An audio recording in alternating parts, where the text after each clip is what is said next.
South China Morning Post, 23 June 2023, Bangladesh strives to maintain neutrality while the U.S. courts nations in the Indo-Pacific with an eye on China.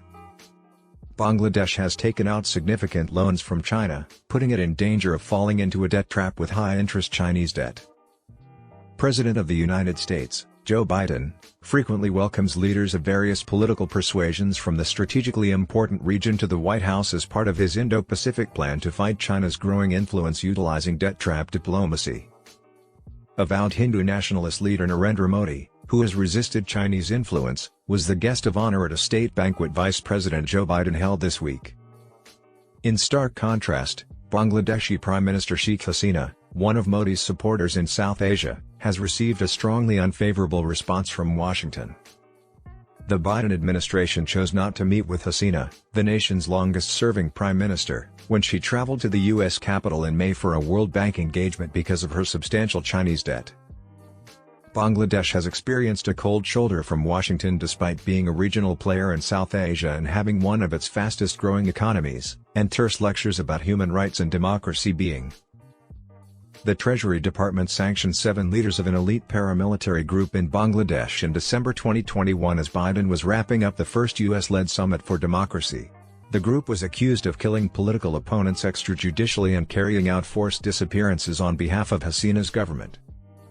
The action was in response to Derek Sheikh, a counselor with the U.S. State Department, who had warned in February that Bangladesh's loss of democracy would restrict Washington's ability to work with Dhaka. He pleaded with Hasina to hold free and impartial elections. When relations between the two countries reached an all-time low in April, Hasina charged that Washington was trying to eliminate military-sponsored democracy in Bangladesh. Hasina, 75, known as Asia's Iron Lady for her increasingly authoritarian governing style, has rebuffed calls from some detractors for her to step down. While traveling to the U.S., she stated, "Because if I'm not there, I don't know who will come to power," while her opponents and supporters fought outside her hotel in Virginia.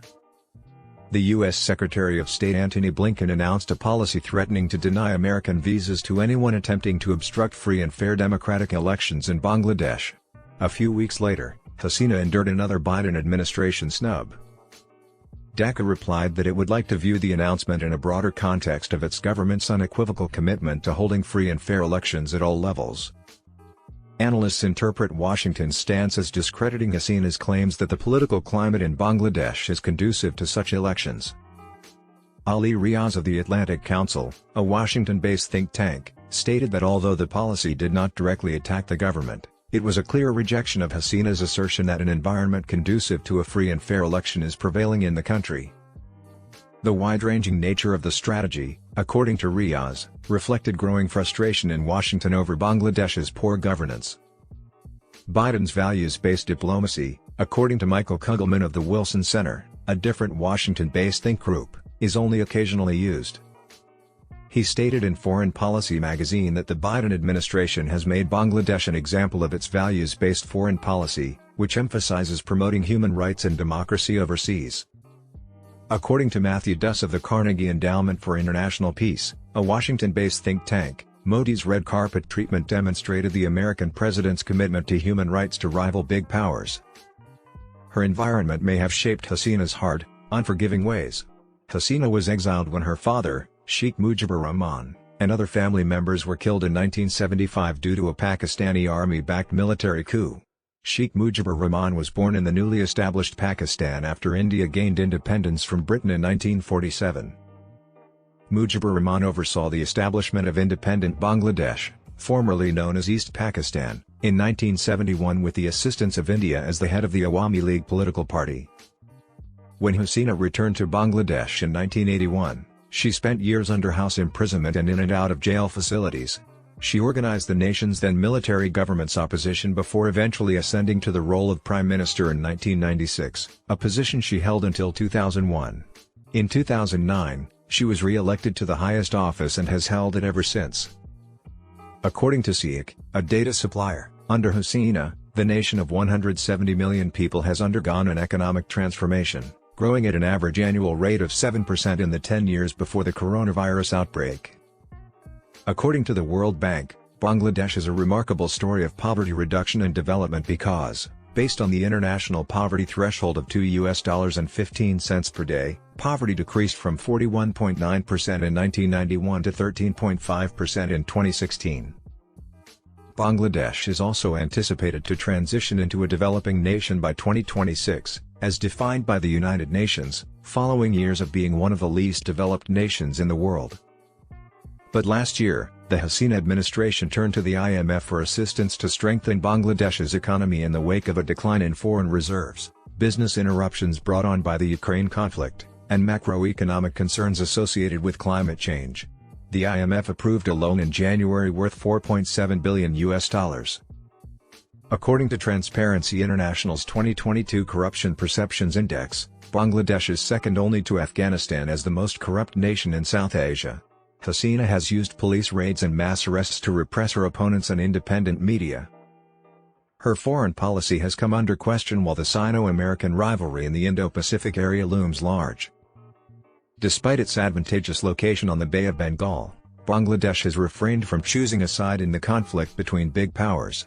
It is located in a crucial commercial transit area that links South Asia with East Asia and the Middle East across the Indian and Pacific Oceans. The formation of rules-based multilateral systems to further equitable and sustainable development was urged in Dhaka's first formal policy on the Indo-Pacific, which was released in April. It didn't express a clear preference for the US or China. The attempt at equipoise has harmed relations between Dhaka and the Biden administration. However, things weren't always icy. Washington is among Dhaka's biggest commercial partners, and the U.S. was one of the first nations to recognize Bangladesh as an independent country in 1971. The two have coordinated counterterrorism initiatives, including joint military drills in the Bay of Bengal.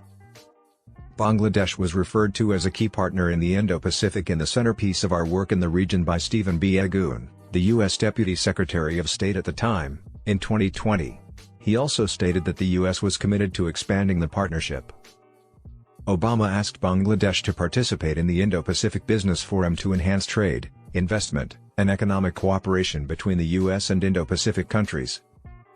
Some interpreted B. Agun's comments as the U.S. inviting Bangladesh to join the Quadrilateral Security Dialogue, an organization Beijing perceives as having anti-China strategic goals and consisting of India, Japan, and Australia.